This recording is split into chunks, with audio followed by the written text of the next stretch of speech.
तो पंजाबराव देशमुख बाबा साहब के पास गए। बाबा साहब संविधान के कुछ पन्ने लिख रहे थे। बाबा साहब ने देखा पंजाबराव देशमुख आए। बाबा साहब ने वो जो कच्चा मसूदा होता है, ड्राफ्ट होता है, वो पंजाबराव देशमुख को दिया और कहा कि आप देखो इसमें कुछ छूट तो नहीं ना गया है, मैंने सही से लिखा है, मैं थोड़ा एक फ्रेश होके आता हूं, बाहर चक्कर लगा कर आता हूं। और जब बाबा साहब बाहर से वापस आए तब पंजाबराव देशमुख, इनके आंखों में आंसू थे। बाबा साहब ने देखा कि पंजाबराव देशमुख रो रहे हैं, ओबीसीओं का एक नेता रो रहा है, शायद मुझसे कुछ गलती हो गई होगी। तो बाबा साहब ने पंजाबराव देशमुख से पूछा कि मुझसे कोई गलती हो गई है क्या? पंजाबराव देशमुख ने, इन्होंने कहा कि मैं अपने समाज की ओर से आपको ये विनती करने आया था कि हमारे समाज के लिए भी आप इस संविधान में प्रावधान रखो, लेकिन मेरे विनती करने से पहले ही आपने हमारे समाज के लिए सारे प्रावधान इस देश के संविधान में लिख डाले।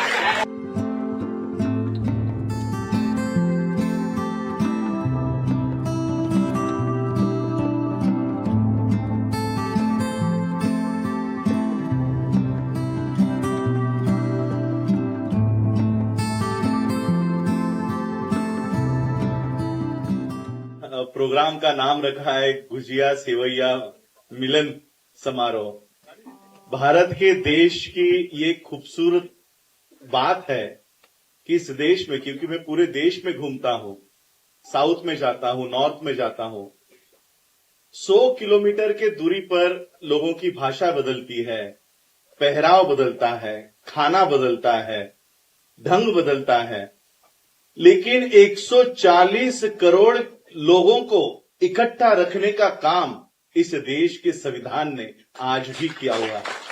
तो ये देश के संविधान की खूबसूरती है। मैं ज्यादा वक्त नहीं लूंगा कल से, क्योंकि अखिलेश जी ने आज सही मायने में, मुझे ऐसा फील हो रहा है, मैं आया तब से सोच रहा था कि ये लोग शायद बोलने के लिए कहेंगे तो मैं कहूंगा क्या। तो दो बातें मुझे एक याद आ रही थी। एक बात ये थी कि जब बाबा साहब संविधान सभा के लिए, यानी इस देश का जब संविधान बनने जा रहा था, तब ये कोशिश की गई थी कि बाबा साहब उस संविधान सभा में पैर तक नहीं रखे, कि वो चुनकर नहीं जाए, और वो सारा नियोजन किया हुआ था। ये बात भारत के मुसलमानों को पता थी कि इस देश की वर्णवादी व्यवस्था, बाबा साहब क्योंकि वो अछूत है, शूद्र है, इसलिए उनको देश के संविधान लिखने के लिए लेना नहीं चाहती। बाबा साहब बंबई में रहा करते थे, मुंबई में रहा करते थे। मुंबई से बाबा साहब इस देश के संविधान सभा में जाने की तैयारी कर रहे थे, लेकिन बाबा साहब को वहां से चुनकर आने नहीं दिया गया। और ये बात भारत के मुसलमानों ने पहचानी और बाबा साहब को पश्चिम बंगाल में बुलाया, और पश्चिम बंगाल में बाबा साहब को बुलाकर संविधान सभा में भेजने का काम बाबा इस देश में भारत के मुसलमानों ने किया। बाबा साहब जब संविधान सभा में गए और संविधान लिखने का काम जब बाबा साहब को मिला, तो इस देश के ओबीसी, इन लोगों को लगा कि ओबीसीओं का उस समय का महाराष्ट्र का एक सबसे बड़े नेता थे पंजाबराव देशमुख, महाराष्ट्र के थे। तो ओबीसी समाज को लगा कि पंजाबराव देशमुख और बाबा साहब के अच्छे रिलेशंस है, बाबा साहब पंजाबराव देशमुख को बड़े भाई के समान मानते हैं, तो हम पंजाबराव देशमुख की ओर जाएंगे और उनसे कहेंगे कि संविधान में हमारे लिए भी प्रावधान करो। तो ओबीसी समाज पंजाबराव देशमुख जी के पास गए। पंजाबराव देशमुख जी को उन्होंने कहा कि रिजर्वेशन या प्रावधान संविधान में हमारे लिए करने के लिए बाबा साहब को मनाओ। तो पंजाबराव देशमुख बाबा साहब के पास गए। बाबा साहब संविधान के कुछ पन्ने लिख रहे थे। बाबा साहब ने देखा पंजाबराव देशमुख आए। बाबा साहब ने वो जो कच्चा मसूदा होता है, ड्राफ्ट होता है, वो पंजाबराव देशमुख को दिया और कहा कि आप देखो इसमें कुछ छूट तो नहीं ना गया है, मैंने सही से लिखा है, मैं थोड़ा एक फ्रेश होके आता हूं, बाहर चक्कर लगा कर आता हूं।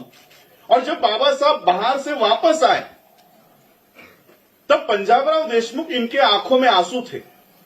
बाबा साहब ने देखा कि पंजाबराव देशमुख रो रहे हैं, ओबीसीओं का एक नेता रो रहा है, शायद मुझसे कुछ गलती हो गई होगी।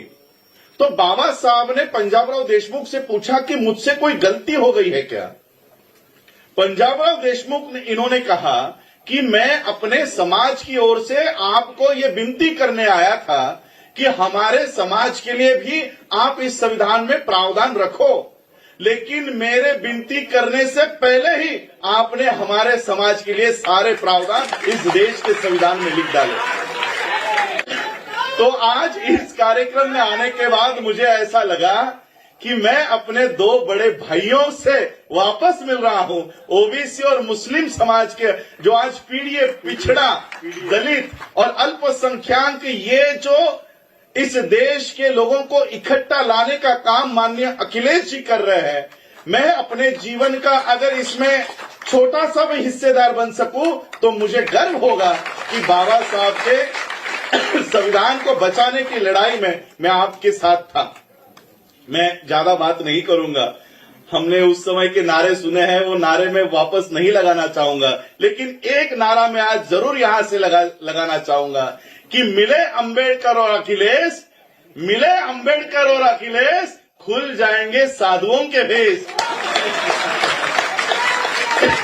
तो मैं आज आपके इस मिलन समारोह में बहुत बहुत बधाइयां देता हूं, और इसी तरह मैं तो चाहता हूं कि ये एक्सपेरिमेंट, ये प्रयोग पूरे भारत में हो, और भारत, पूरा भारत इन जो विभाजन करने वाली ताकतों को ये बता दे कि हम भारत के लोग हैं, ये we the people of India, ये क्रिएट करने का काम, ये निर्माण करने का काम माननीय अखिलेश जी कर रहे हैं। उसके लिए हम तहे दिल से शुक्रिया अदा करते हैं। Thank you. मुझे आपने बुलाया, यहाँ पे मान दिया, सम्मान दिया, इसलिए बहुत बहुत शुक्रिया, धन्यवाद। जय